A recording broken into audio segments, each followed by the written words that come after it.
எந்த இடத்துலையுமே பல்லவர்கள் வந்து அவங்களுடைய குலப்பெருமையோ அவங்க வழித்தோன்றல் என்னங்கிறதையோ சொல்றதுக்கு மறுத்த அரசர்களாக தான் இருக்கிறாங்க. பல்லவர்கள் காலத்துல இந்தியாவின் அடையாளமாக அவங்க காஞ்சிபுரத்தை வச்சிருந்தாங்க. காஞ்சிபுரத்தை அனைத்து வகையிலையும் மேம்படுத்தியவர்களா பல்லவர்கள். பல்லவர்கள் வந்து சமஸ்கிருதத்தில் வெளியிட பட்டயங்கள் எல்லாமே அவங்க ஆந்திராவில இருந்து வெளியிட்ட பட்டயங்கள். அதுல ஒரு பட்டயம் கூட தமிழ்நாட்டில் கிடைக்கல. சமஸ்கிருதம் யாரோட மொழி நீங்க சொல்ல வரீங்க? சமஸ்கிருதம்ங்கிறது ஒரு மொழி கிடையாது. இப்ப கூட இந்தியாவில் 28,000 பேருக்கு சமஸ்கிருதம் வந்து தெரிந்த மொழியா இருக்குன்றாங்க. ஆனா எத்தனை பேருக்கு தாய்மொழியா இருக்கு?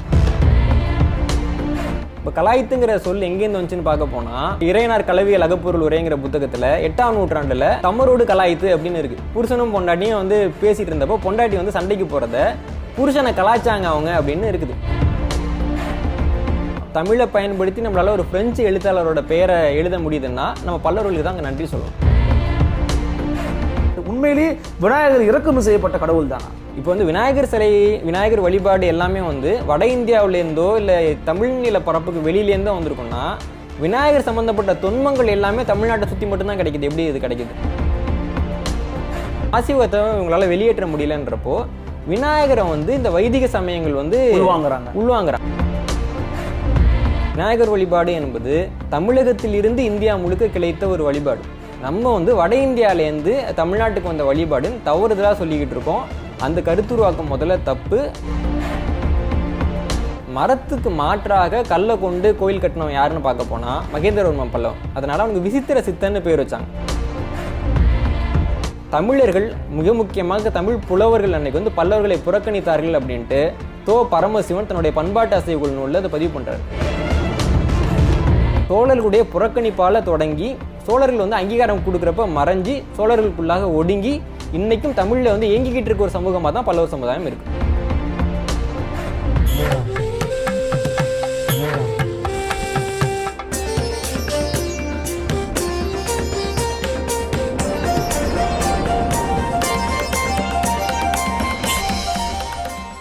தமிழின் நம்பர் 1 அரசியல் யூடியூப் சேனலான ஆதன் தமிழ் நேயர்களுக்கு அன்பு வணக்கங்கள்.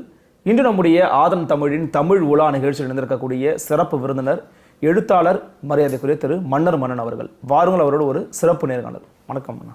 வணக்கம். எப்படி இருக்கீங்க? நலமா இருக்கேன். ரொம்ப நாள் கழிச்சு மீண்டும் சந்திக்கிறார். ரொம்ப மகிழ்ச்சியாக இருக்குது.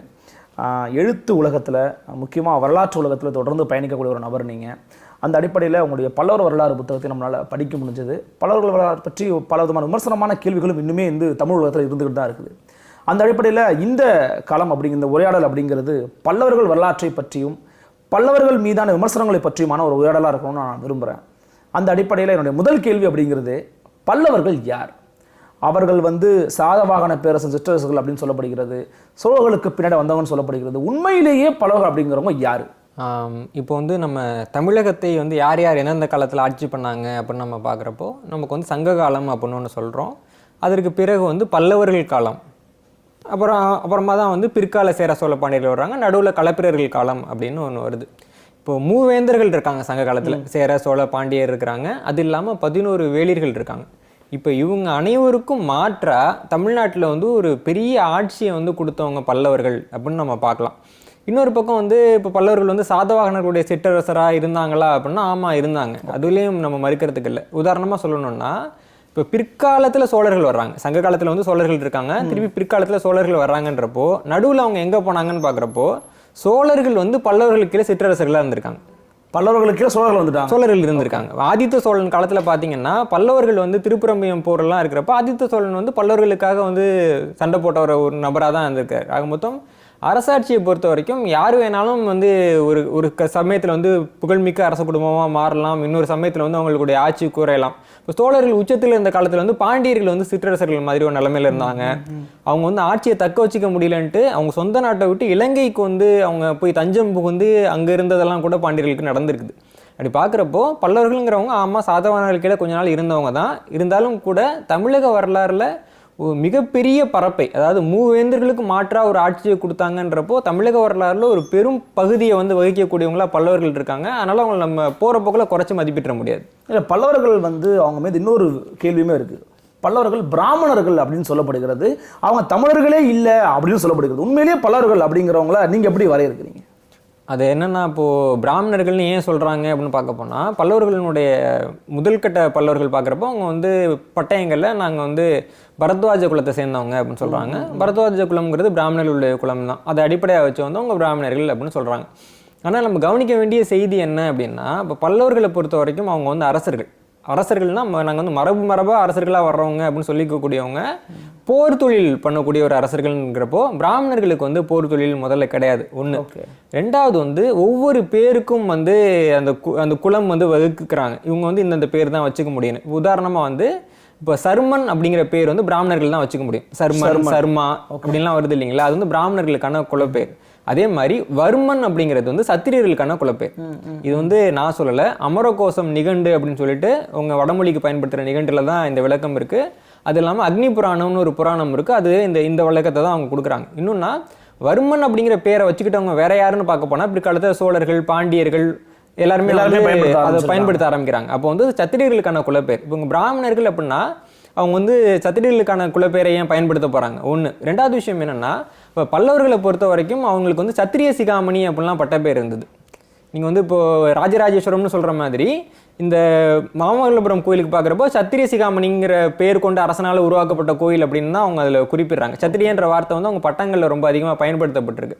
அப்படி பார்க்குறப்பையும் வந்து அவங்கள சத்திரியர்கள் அப்படின்னு சொல்கிறப்போ சத்திரியர்களாகவும் பிராமணர்களாகவும் இருக்கிறதுக்கு வாய்ப்பு இல்லை. இதில் என்ன நடந்திருக்கு அப்படின்னா, ஆய்வாளர்கள் சொன்ன இறுதி முடிவு இதில் என்ன அப்படின்னு பார்க்க போனால், இப்போ ஒரு மனிதர்கிட்டக்க அவருடைய குலம் என்னன்னு கேட்குறப்போ அவர் வந்து குலத்தை சொல்ல விரும்பலை அப்படின்னாலோ இல்லை குலம் தெரியலை அப்படின்னாலோ அவர் வந்து அவருடைய புரோகிதருடைய குலத்தை அவரோட குலமாக சொல்லிக்கலாம். ரொம்ப எளிமையாக சொல்கிறேன். இப்போ வந்து நம்ம தேவசம் கொடுக்க போகிறப்போ அவங்க என்ன கேட்பாங்க, அப்பா பேர் என்ன கேட்பாங்க, தாத்தா பேர் கேட்பாங்க. தாத்தாவோட அப்பா பேர் என்ன ஒரு கேள்வி வரும். எல்லாரும் அதை அனுபவிப்போம். போய் தாத்தாவோட அப்பா பேர் நம்ம யாருக்கா தெரியுமா, தெரியலன்னா அந்த புரோகிதர் நாராயணன் அப்படின்னு சொல்றாரு. அவங்க பேர் என்ன நாராயணன் அர்த்தமா? இல்லை. அப்போ நம்ம ஒரு இதை சொல்ல விரும்பலை அப்படின்னா இந்த புரோகிதருங்க சொல்கிறது தான். அப்போது பல்லவர்களுடைய புரோகிதர்கள் வந்து பரத்வாஜ குலத்தை சேர்ந்த பிராமணர்கள். அதனால அந்த புரோகிதர்களுடைய குலத்தை வந்து அவங்க தங்கள் குலமாக சொல்லிக்கிட்டாங்க. இல்லை பல்லவர்கள் ஏன் சொல்ல மறுத்தாங்க? இது வந்து மிக முக்கியமான கேள்வி. என்னன்னா சில கேள்விகளுக்கு வந்து நம்ம பதில் சொல்லாமல் இருக்கணும் அப்படின்னு விரும்புவோம். அதனுடைய பதில் வந்து ரொம்ப சிக்கலானதாக இருக்கலாம்.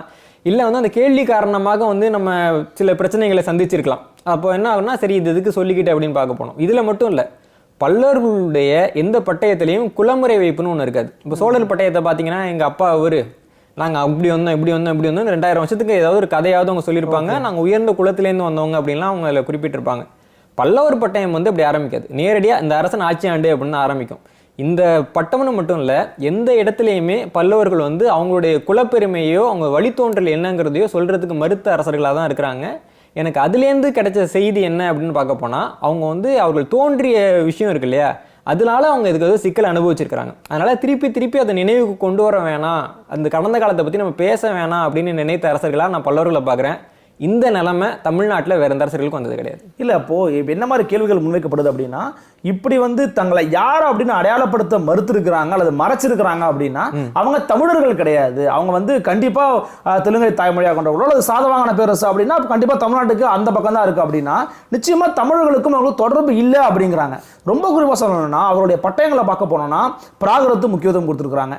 தமிழுக்கு கிட்டத்தட்ட ஒரு கடைநிலை முக்கியத்துவமாக கொடுத்துருக்குறாங்க. அப்படின்னா தமிழுக்கும் தமிழர்களுக்கும் விரோதிகளாக பலர் அப்படிங்கிற ஒரு கேள்வி எழுப்பப்படுகிறது. இல்லை, கேட்ட கேள்வி வந்து நம்ம 3 பகுதியாக அணுகலாம். முதல்ல எடுத்தோன்னே பல்லவர்கள் வந்து ஏன் அதை குறிப்பிட மறுத்தாங்க அப்படின்னு பார்க்குறோம். இப்போ வந்து நான் வந்து சாதவாகனர்களாக இருந்தோம் அப்படின்னா சொல்கிறதுல அவங்களுக்கு ஒன்றும் இழுக்கு கிடையாது. இப்போ வந்து இங்கே இருந்த சோழர்கள் வந்து இங்கே ரேனாடு சோழர் அப்படின்னு சொல்லிட்டு ஆந்திராவில் ஆட்சி பண்ணாங்க. ஓகே, அவங்க வந்து என்ன சொல்கிறாங்க, அவங்க கல்வெட்டுகள்னா நாங்கள் வந்து இமயமலைக்கு போயிட்டு புலிக்கொடியை நாட்டிட்டு வந்து கரிகால் வல்லவனுடைய வழி வந்தவர்கள் அப்படின்னு அங்கே இருக்க கல்வெட்டில் அவங்க குறிச்சிக்கிறாங்க. ரேனாடு சோழர்கள் அப்படின்னு பேர். அது மாதிரி நுளம்ப பல்லவர்கள் அப்படின்னு இருப்பாங்க. இங்கே பல்லவ வம்சம் குன்றின பின்னாடி ஆந்திராவில் இருந்தவங்க. அவங்க இந்த பல்லவர்களின் வழி வந்தவர்கள் அப்படின்னு குறிச்சிக்கிறாங்க.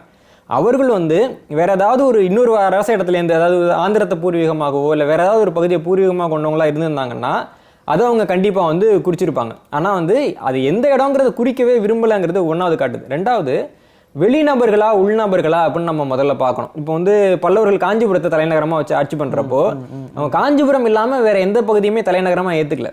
இன்னொன்று, காஞ்சிபுரத்தை வந்து எவ்வளோ மேம்படுத்த முடியுமோ, இன்னைக்கு வந்து ஆக்ஸ்போர்டு எப்படி இருக்கோ அதுக்கு இணையாக வந்து காஞ்சிபுரம் பல்லவர்கள் காலத்தில் இருந்தது. ஓகே, புத்த மதத்தை பற்றி படிக்கணும் அப்படின்னா காஞ்சிபுரத்துக்கு தான் வரணும். இப்போ வந்து வடநாட்டில் இருக்கிறவங்க தமிழ்நாட்டோட கல்வி நிலையங்களை பற்றி பேசவே மாட்டேன்றாங்க. ஆனால் அப்போ வந்து நகரேஷு காஞ்சி அப்படின்னாங்க. நகரம்னா காஞ்சிபுரம்.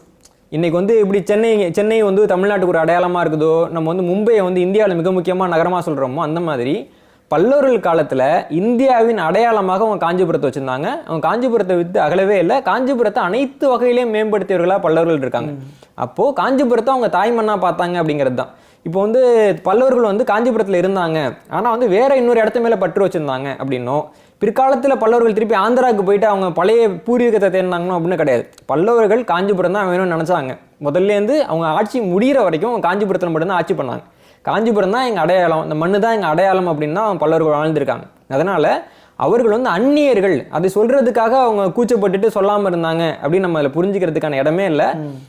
தாங்கள் வந்து இந்த மண்ணை சேர்ந்தவர்களாக இருந்தாலும் கூட இப்போ சில விஷயங்கள் இருக்குது, அதை நம்ம வந்து பெருமையாக சொல்லிக்க முடியாது ஒரு காலகட்டத்தில், புரியுதுங்களா? அது உதாரணத்துக்கு வந்து இப்போ வரலாறுல பார்த்தீங்க அப்படின்னா, இன்றைக்கி நம்ம வந்து ஒரு அளவுகோல் வச்சுருப்போம். அந்த அளவுகோலில் வந்து ரொம்ப அதெல்லாம் சாதாரணமான விஷயமா இருக்கும். ஆனால் அன்னைக்கு காலகட்டத்தில் அதை சொல்கிறதுக்கு வந்து ஏதாவது ஒரு சிக்கலோ நெருக்கடியோ நமக்கு இருந்திருக்கலாம். அப்போ எதுக்கு சொல்லி பிரச்சனை ஆகிட்டு அப்படின்னு நினைக்கலாம். அப்படி வந்து வேணும் அப்படின்னு தவிர்த்ததாக தான் நான் அதை பார்க்குறேன். இன்னொரு விஷயம், இப்போ வந்து பல்லவர்கள் வந்து பிராமணர்களா அப்படின்னு கேள்வி வந்த மாதிரி அவங்க சமஸ்கிருத ஆதரவாளர்கள் அப்படின்றதையும் எல்லாருமே சொல்றாங்க. தமிழுக்கு அவங்க ரொம்ப கடைசியில் தான் முக்கியத்துவம் கொடுத்ததா நம்ம பட்டயங்களை பார்க்க முடியுது. அதுல என்னன்னா நம்ம காலகட்டம்னு பார்க்கணும். இப்போ பல்லவர்களை வந்து 3ஆ பிரிக்கிறாங்க. ஒன்று வந்து முற்காலம், இடைக்காலம், பிற்கால பல்லவர்கள்னு. முற்கால பல்லவர்களுடைய பட்டயங்கள் வந்து பிராகிருதம் அப்படிங்கிற ஒரு மொழியில கிடைக்குது. பிராகிருதம் அப்படின்னா என்ன அப்படின்னா, இப்போ சமண மதத்தை சேர்ந்தவங்க எல்லாமே சூரசேனி அப்படின்னு ஒரு மொழியை பயன்படுத்துவாங்க. அதே மாதிரி புத்த மதத்தை சேர்ந்தவங்க பாலின்ற மொழியை பயன்படுத்துவாங்க. பாலி மொழியில தான் புத்தர் அவருடைய போதனைகளை வந்து வெளியிட்டாரு. அதனால வந்து பாலிங்கிறது தான் வந்து புத்த மதத்தினுடைய தேவ பாஷை. இந்த 2 மொழியையும் எழுதுறதுக்கு பயன்படுத்தினது பேருக்கு தான் வந்து பிராகிருதம் அப்படின்னு பேர். அதாவது பாலியும் சூரசேனி. அது வந்து பிராகிருதத்தினுடைய எழுத்து வடிவம் வார்த்தைகள் எல்லாமே இந்த 2 மொழி சார்ந்ததாக தான் இருக்கும். அவங்க கருத்தெல்லாம் வந்து பாலி மொழியில தான் வச்சிருந்தாங்க. இப்போ பிராகிருதம் வந்து மிக முக்கியமான ஒரு மொழியா இருந்துகிட்டு இருந்தது. பல்லவர்களுடைய ஆரம்ப கால 3 பட்டயங்கள் வந்து இந்த பிராகிருத மொழியில தான் கிடைச்சிருக்கு. நீங்க முதல்ல கேட்டீங்க இல்லைங்களா, அந்த பரத்வாஜ கோத்திரம்னு போட்டது, அந்த பட்டயம் கூட பிராகிருதத்துலாம் கிடைச்சிருக்கு. அப்போ பிராகிருதம்ங்கிறது இன்னைக்கு இருக்க வைதிக சமயத்தோட தொடர்புடையது கிடையாது. அது புத்த மதத்தோடையும் சமண சமயத்தோடையும் தொடர்புடையது. 1வது பாட்டு. 2வது, பின்வந்த காலங்களில் அவங்க பட்டயங்கள் வந்து சமஸ்கிருத மொழிக்கு மாறுது. இப்போது சமஸ்கிருத மொழிக்கு ஏன் மாறுது அப்படிங்கிறது ரொம்ப ரொம்ப முக்கியம். பின்னாடி புத்தமும் சமணமும் பிராகிருதத்திலையும் சமஸ்கிருதத்துக்கு மாறுது. உங்களுக்கு ஒரு உதாரணம் சொல்கிறேன் பாருங்க. இப்போ புத்த மதத்தினுடைய மிக முக்கியமான புத்தகம் வந்து திரிபீடகம் அப்படின்னு புத்தகம். ஆமாம். இந்த திரிபீடகம் வந்து சமஸ்கிருதத்திலாம் எழுதப்படுது. அதாவது பாலி மொழியினுடைய எழுத்துருவை வச்சு சமஸ்கிருதத்தில் திரிபீடகம் எழுதப்படுது. பாகியான் அப்படிங்கிற பயணி இந்தியாவுக்கு வந்தார், காசியில் தங்கினாரு அப்படின்னு படிக்கிறோம், நம்ம எல்லாருமே படிச்சிருப்போம். அவர் எதுக்காக காசியில் வந்து தங்கினாருன்னா, திரிபீடகத்தை சமஸ்கிருதத்திலேருந்து சீன மொழிக்கு எடுத்துகிட்டு போகிறதுக்காக தான் அவர் இங்கே வந்தார். ஓகே. அப்போது புத்தமும் சமணமும் சமஸ்கிருதத்துக்கு மாறுறப்போ தான் இங்கே பல்லவர்களும் சமஸ்கிருதத்துக்கு மாறுறாங்க. இன்னொன்று, பல்லவர்கள் வந்து சமஸ்கிருதத்தில் வெளியிட்ட பட்டயங்கள் எல்லாமே அவங்க ஆந்திராவில் இருந்து வெளியிட்ட பட்டயங்கள். அதில் ஒரு பட்டயம் கூட தமிழ்நாட்டில் கிடைக்கல. ஏன்னா வந்து ஆந்திராவை பொறுத்த வரைக்கும் அதுக்கு முன்னாடி சாதவானர்கள் ஆட்சி பண்ணாங்க. ஆந்திராவில் வந்து சமஸ்கிருதம் ஏறத்தால ஒரு ஆட்சி மொழிங்கிற நிலைமையில் இருக்குது. அவங்க எல்லாருக்கும் ஓரளவுக்கு புரிந்த ஒரு மொழிங்கிறதுனால அவங்க அதை பயன்படுத்தினாங்க. பின்னாடி இங்கே வந்து பிற்காலத்துலேருந்து சிம்மோஷனுக்கு பின்னாடி வரக்கூடியவர்கள் தான் தமிழ்நாட்டிலேருந்து ஆட்சி பண்ணாங்க. அவங்க வந்து தமிழ் மொழியில் தான் பட்டயங்கள் வெளியிடுறாங்க. இன்னும் சொல்ல போனால் பல்லவர்களுடைய நாணயங்களில் வந்து தமிழ் கிரந்தம் அப்படிங்கிற சுத்தமான தமிழ் எழுத்து, அதாவது அந்த காலத்தில் இருந்த தமிழ் எழுத்துல தான் வந்து அவங்க பயன்படுத்தியிருக்கிறாங்க. அதனால அந்த காலகட்டத்தில் சமஸ்கிருதம் என்பது பிராமணர்களுக்காகவோ வைதிக சமயத்தை சேர்ந்தவங்களுக்கான மொழியா இல்லை. பிராமணர்கள் வந்து பிற்காலத்தில் தான் வந்து சமஸ்கிருதம் எங்களோட மொழி அப்படின்னு அவங்க சொல்லிக்கிட்டாங்க. இன்னும் சொல்ல போனால் சமஸ்கிருதம் இப்போ யாரோட மொழி நீங்கள் சொல்ல வரீங்க? சமஸ்கிருதம்ங்கிறது ஒரு மொழி கிடையாது. உங்களுக்கு நான் ரொம்ப எளிமையாக சொல்கிறேன். அதாவது ஒரு மொழி இருந்தாலோ, இப்போ உதாரணத்துக்கு தமிழ்னு ஒரு மொழி இருக்குது, அது வந்து 153 வட்டார வழக்கு மொழிகளுடைய தாய்மொழி அப்படின்னு சொல்கிறாங்க. இவ்வளோ மொழிகள் வந்து தமிழ்லேருந்து பிரிஞ்சிருக்கு. வட்டார வழக்குனா என்னன்னா, நான் ஒரு ஊரில் இருக்கிறேன்னா அந்த ஊரோட மனம் அந்த வார்த்தையில் போய் உட்காந்துக்கும். இப்போ திருநெல்வேலியில் எல்லையிலே அப்படின்னு பேசுகிறாங்கல்ல, யாராவது பார்த்தா நெல்லையிலும் சாவலியா அப்படின்னு கேட்பாங்க. அது வந்து அந்த மண் வந்து அந்த மொழியில் போய் உட்காந்துக்கும். தஞ்சாவூரோட மண்ணோட இது அப்படி இருக்கும். அதே மாதிரி அந்த மண்ணுக்கு தொடர்புடைய சொற்கள் வந்து அந்த மொழியில் இருக்கும். உதாரணத்துக்கு நீங்கள் அரபி மொழியில் நீங்கள் வந்து ஒட்டகத்தை குறிக்கக்கூடிய 1000 சொற்கள் இருக்கு. அவங்க ஒட்டகத்தை குறிக்கணும்னா 1000 சொல் இருக்கு. தமிழில் யானையை குறிக்கிறதுக்கு 44 சொல் இருக்கு. அப்போது அது அந்த மண்ணில் வந்து ஒட்டகம் இருக்கிறதுனால அவங்க வெவ்வேறு பேரில் சொல்கிறாங்க, நம்ம யானை இருக்கிறதுனால வெவ்வேறு பேரில் சொல்கிறோம். அப்போ வந்து அந்த நிலம்ங்கிறது அந்த மொழியில் இருக்கும். இப்போ சமஸ்கிருதம்ங்கிற மொழியில் என்ன நிலம் இருக்குது? இப்போ வந்து தஞ்சாவூர்னா அந்த தஞ்சாவூருங்கிற நிலம் இருக்கு இல்லைங்களா? சமஸ்கிருதத்தில் என்ன நிலம் இருக்குன்னு பார்க்க போனால் அதில் வந்து குதிரைகள் இருக்குது, அதே மாதிரி சரஸ்வதினு ஒரு ஆறு இருக்கு. இன்னைக்கு வந்து இந்தியாவில் வந்து சரஸ்வதின்ற ஒரு ஆறு கிடையாது. சிந்து சவழி மக்களுக்கு குதிரையே தெரியாது. அப்போ வந்து இந்த நிலத்துல தான் சமஸ்கிருதம் இருந்துச்சு அப்படின்னு நம்மளால நிரூபிக்கவே முடியல. அப்போ இன்னைக்கு நம்ம மொழின்னு பார்க்க போனால் நம்ம சங்க இலக்கியங்கள் என்ன சொல்லுவோம்? கருப்பொருள்ங்கிறப்போ நிலமும் பொழுதும் அப்படின்னு தான் சொல்றோம். இப்போ இலக்கியத்தில் என்ன சொல்றோம்? நம்ம குறிஞ்சி நிலத்துக்கானது, மருது நிலத்துக்கானது, முல்லை நிலத்துக்கானதுன்றோம்ல. சமஸ்கிருதத்தில் இருக்கக்கூடிய அந்த பாடல்கள் எந்த நிலத்தோட பாடல்கள்? அதில் எந்த நிலம் இருக்கு அப்படின்னு பார்க்க போனால் அதில் நிலமே இல்லை. ஆனால் சமஸ்கிருதம்ங்கிறது அப்புறம் எப்படி வந்துச்சு, யார் பேசினான்னு பார்க்க போகிறப்போ ஒரு காலகட்டத்தில் அனைத்து தரப்பு மக்களும் ஒரு மொழியை பயன்படுத்தணும் அப்படின்னு தேவை வர்றப்போ அனைத்து தரப்பு மொழிகள்லேருந்து சிறந்த வார்த்தைகளை எடுத்து ஒரு மொழியாக உருவாக்குறதுன்ற ஒரு விஷயத்த முயற்சி பண்ணுறாங்க.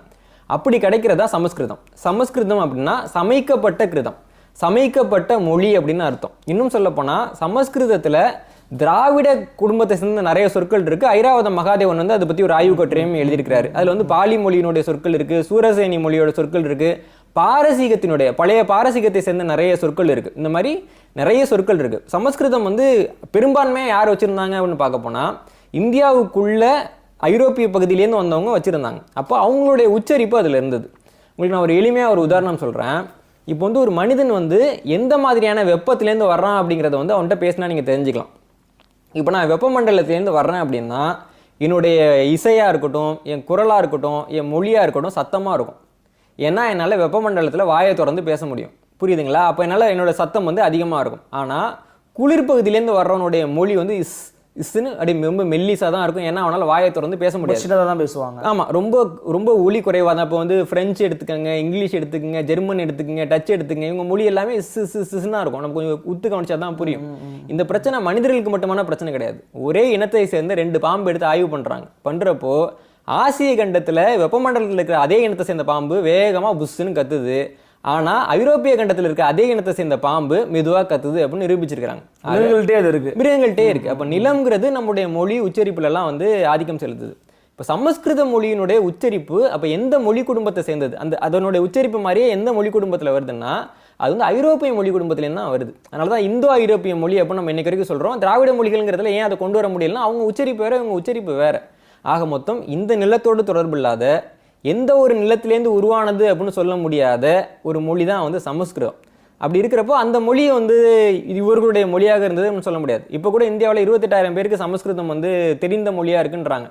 ஆனால் எத்தனை பேருக்கு தாய்மொழியாக இருக்குது? எங்கள் தாய் இந்த மொழி தான் பேசுனாங்க, எங்களுடைய இலக்கியங்கள் இதில் தான் இருந்தது, எங்கள் பண்பாடு வந்து இதில் இருக்குது. இப்போ என்னோட தாய்மொழின்னு நான் சொல்லிக்கிறேன், என் பண்பாடு வந்து இந்த மொழியில் இருக்குது பாருங்க அப்படின்னு நம்ம சொல்லணும்ல.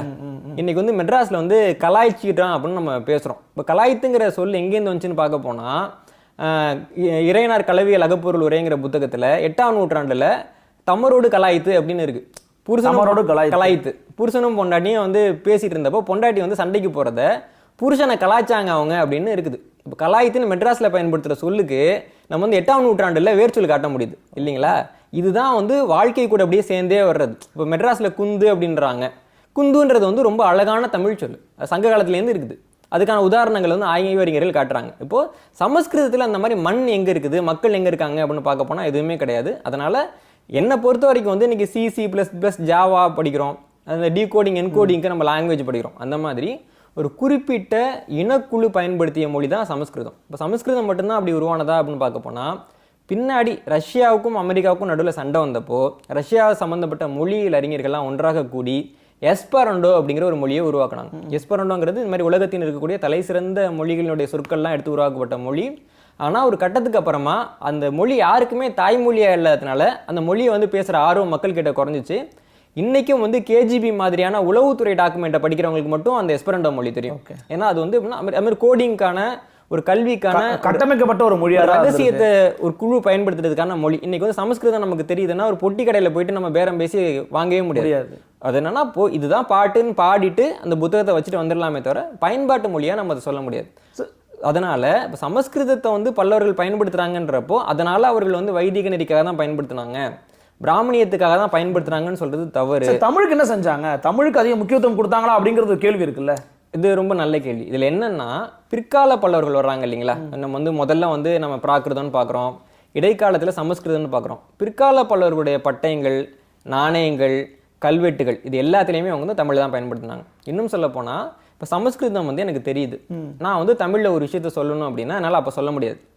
ஏன்னா சமஸ்கிருதத்துலேருந்து இஜ்ஜி ஜ ஹ ஷலாம் இருக்கும், தமிழில் அதெல்லாம் இல்லை. அப்போது இந்த பிரச்சனைக்கு என்ன தீர்வு அப்படின்னு யோசிச்சு தமிழ் கிரந்தம் அப்படிங்கிற ஒரு முறையை அவங்க அறிமுகப்படுத்துறாங்க. இப்போ ஜ ஹாலாம் நம்ம பயன்படுத்துறோம் இல்லைங்களா, அதெல்லாம் பல்லவர்கள் வந்து தமிழுக்கு வந்து புதுசாக உருவாக்கி அறிமுகப்படுத்தின எழுத்துக்கள். இன்னைக்கு வரைக்கும் நம்ம வந்து ஒரு இங்கிலீஷையோ சமஸ்கிருத கலப்புன்னு சொல்ல வரீங்களா? சமஸ்கிருத கலப்பு கிடையாது, இதுதான் வித்தியாசம்ன்றது. அவங்க சமஸ்கிருத கலப்புனா சமஸ்கிருத எழுத்தையே தூக்கி இங்கே பயன்படுத்தி இருந்தால் தான் அந்த கலப்பு. அவங்க என்ன சொல்றாங்க அப்படின்னா சமஸ்கிருதத்தை தமிழில் எழுதுறதுக்கு ஒரு வழிகாட்டுதலை அவங்க கொடுக்குறாங்க. நான் ஒரு சின்ன உதாரணம் தான் கேட்குறேன் உங்களுக்கு. இப்போ வந்து ஃபுல் ஸ்டாப் நம்ம பயன்படுத்துறோம், அது வந்து முற்றுப்புள்ளிங்கிறது இதுக்கு முன்னாடி 18ஆம் நூற்றாண்டுக்கு முன்னாடி நமக்கு முற்றுப்புள்ளின்னு ஒன்று கிடையாது. இப்போ தமிழில் வந்து நெடில் நம்ம பயன்படுத்தணும் அப்படின்னா இப்போ அதுக்கு பக்கத்தில் அதுக்கு இனமான எழுத்து எழுதுகிற முறை தான் இருந்தது. ஒருத்தன் கத்துனான்னா ஆன்றப்ப ஆ 4 தடவை எழுதணும் தமிழில். ஆனால் ஆங்கிலேயர்கள் வந்து அதுக்கு பக்கத்தில் வந்து 3 டாட் வைக்கிற முறையை கொண்டு வந்தாங்க. இன்றைக்கி நம்ம 3 டாட் வைக்கிற முறையை பயன்படுத்திட்டோம். இப்போ வந்து ஆங்கிலேயர்களுடைய கோலன் செமிகோலன் ஃபுல் ஸ்டாப்ங்கிற கல்ச்சரை நம்ம எடுத்துக்கிட்டதுனால ஆங்கில மொழியை அப்படியே நம்ம தமிழில் கலந்துருவோம்னு சொல்ல முடியுமா? இல்லை. நமக்கு அதுக்கு ஏற்ற மாதிரி ஒரு கல்ச்சரை அடாப்ட் பண்ணிக்கிறது வேற, கலக்கிறது வேற. இவங்க வந்து இல்லை குறியீடுகளையும் வார்த்தைகளையும் அந்த சொற்களையும் ஒன்றா பார்க்க முடியுமா? அது வந்து குறியீடுகள் தான், நீங்கள் சொல்லக்கூடியது செமிகோலன் முற்றுப்புள்ளியும் குறியீடுகள் தான். ஆனால் இவங்க வார்த்தைகளே சா ஜா ஷா அப்படிங்கிறதுலாம் வார்த்தைகளாச்சு. சங்க காலத்தில் ஐன்ற ஒரு எழுத்து பயன்படுத்தவே இல்லை. இடையில வந்து ஐன்ற ஒரு எழுத்து வந்து உயிரெழுத்து ஐய சொல்றீங்க. ஐ, ஆமா, ஐயனுடைய வர்க்கங்கள் வந்து அவங்க பயன்படுத்தவே இல்லை. ஐன்றதுக்கு தனியாக நீங்கள் கல்வெட்டில் பார்க்க போனீங்கன்னா இருக்காது. ஏன்னா வந்து அவங்க வந்து அது மாதிரி நெட்டெழுத்துக்களுக்கு பார்த்தீங்கன்னா குறியில போட்டு அது மேலே புள்ளி வச்சுட்டு அது வந்து நெடிலாக மாறிடும். அந்த மாதிரி அவங்க பயன்படுத்தினாங்க. பிற்காலத்தில் அவங்க வந்து அதை மாற்றி இன்னொரு மீடியமுக்கு போகிறப்போ அதில் அவங்களுக்கு மாற்றம் தேவைப்படுது. அவங்க வந்து திருப்பி கொண்டு வந்தாங்க. இப்போ திருப்பி பெரியார் காலத்தில் அவர் என்ன சொன்னார் அப்படின்னா நம்ம வந்து இந்த மாதிரி எழுதலாம்னு அவர் சில சீர்திருத்தங்கள் சொன்னார். வீரமாமுனிவர் சில சீர்திருத்தங்களை சொன்னாங்க. ஒரு மொழி உயிரோடு இருக்கணும் அப்படின்னா காலம் மாறுறப்போ அந்த மொழிக்கு அந்த அடாப்டேஷன் வேணும். அந்த அடாப்டேஷனை நம்ம பண்ணாமலே இருந்துட்டோம் அப்படின்னா அதாவது நம்ம வந்து தூய்மையை கடைபிடிக்கிறோம் அப்படின்னு பத்திரமா வச்சிட்டோம்னா இன்னைக்கு தமிழ் வந்து சமஸ்கிருத மாதிரி செத்து போன மொழியாக மாறி இருக்கும். இன்னைக்கு தமிழ் நம்ம பயன்படுத்துகிறோம். தமிழை பயன்படுத்தி நம்மளால ஒரு பிரெஞ்சு எழுத்தாளரோட பெயரை எழுத முடியுதுன்னா நம்ம பல்லவர்களுக்கு தான் அங்கே நன்றி சொல்லணும். இது வந்து ஒரு அடாப்டேஷன் தான். தமிழ் ஃப்ளெக்சிபிலிட்டியை உருவாக்கியிருக்காங்க. அவங்க உருவாக்கின ஃப்ளெக்சிபிலிட்டியை தான் இன்னைக்கு நம்ம பயன்படுத்திட்டு இருக்கோம். ஒருவேளை அவங்க அதை உருவாக்காமல் போயிருந்தாங்க அப்படின்னா நம்ம வந்து இப்போ வடமொழி பேர்களுக்கு ஜேம்ஸுங்கிற பேரை சேம்சு அப்படின்னு எழுதிட்டு இருந்திருப்போம். புரியுதுங்களா? நம்ம ஜேம்ஸ்னு எழுதிருக்கவே முடியாது இல்லை. அப்போ வந்து நமக்கு வந்து ஒரு லக்ஸரியை தான் அவங்க கொடுத்துருக்காங்களே தவிர அதன் மூலமா அவங்க தமிழ் மொழியை கெடுக்கல. அப்படின்னா இப்போ கூட பார்த்தீங்கன்னா மகேஷ் அப்படிங்கிற பேரை மகேஷ் ஆமா அப்படின்னு எழுத சொல்லி ஒரு சில பேர் சொல்றாங்க. அப்போ அதுல இருந்து அவங்க எப்படி முரண்படுறாங்க? அதுல என்னன்னா தமிழ்ல வந்து ஒரு வார்த்தை இருக்கு, அந்த வார்த்தையை அப்படியே எழுதலாம். அதே சமயம் நம்ம அதில் வந்து உதாரணத்துக்கு இயக்குனர் சங்கர் இருக்காரு, சங்கர்னே சொல்லலாம். அங்கே ஷேன்னா அது திணிக்கிறது. புரியுதுங்களா? ஜேம்ஸ்னு ஒரு பேர் இருக்கு, அது சேம்ஸ் அப்படின்னா அது வந்து நம்ம பண்ண முடியாது. உங்களுக்கு புரியுது இல்லைங்களா? வலிந்து போய் செய்யற மாதிரி இருக்கு செய்யறதுன்றது. அதாவது என்னன்னா நான் உங்களுக்கு ஒரு வாய்ப்பு கொடுக்குறேன், அதை பயன்படுத்துறதும் பயன்படுத்தாதான் உங்க விருப்பம். ஆனால் வாய்ப்பை உருவாக்கி கொடுக்கறதுன்றது ஒரு நல்ல விஷயம் தானே. நிச்சயமா. மொழியை பற்றி நீங்கள் நிறைய சொல்லியிருக்கிறீங்க. இப்போ இன்னொரு விஷயம் நான் பல்லவர்களை பற்றி கேள்விப்பட்டேன்.